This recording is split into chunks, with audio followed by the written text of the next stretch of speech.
Ah, LG, the pioneer of OLEDs and a beloved company many have very hot, intense, hard, passionate memories of. And as you can imagine, at this year's TV shootout at Value Electronics, they absolutely lost. Wait, what?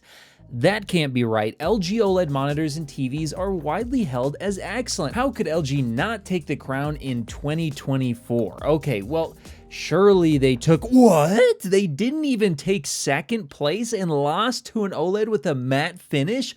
The same matte finish that many people were opposed to? Fellas, I don't know what's going on here, but not only did LG lose this year's OLED shootout to a matte finish OLED, but the winner was last year's Sony A95L. So it goes to show that, at least in my opinion, the matte coating as well as processing differences might have made a big difference, as that matte coating OLED was Samsung's latest and greatest Gen 3 QD-OLED panel, whereas Sony's A95L, as far as I'm aware, is still using the last generation second gen QD-OLED panel. What I mean to say is LG seemingly can't even win against last year's QD-OLED tech, and it apparently wasn't even that close because the very polarizing matte S95D was also ahead of the 2024 LG G4 using their latest MLA and Meta technology. Now, credit to Sony for their excellent accuracy in processing,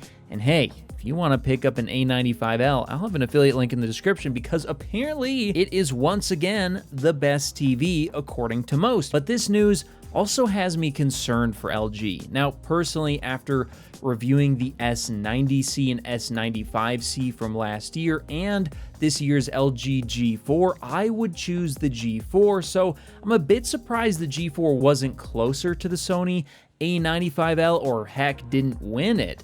But it goes to show that regardless of what I think, clearly many people are starting to turn their cheeks towards WOLED, and I get it. Look, no matter how much lipstick LG slaps on the G4, it still can't match the color capabilities of QD-OLED, and it's not close. The really concerning bit about this is I have not heard any solid info on them moving on from WOLED, and it seems like Samsung has a lot of juice left to squeeze out of their QD-OLED tech, and if this is nearing the best that LG can produce, well, they might be in trouble in the coming years, as QD-OLED could continue to widen the gap. I mean, guys, take a look at these results. Last year's A95L got an overall score of 8.9 and the LG G4 at just 8.4, and then the newer QD-OLED panel just an 8.8. Again, I think that's probably because of the matte coating. It's probably really polarizing.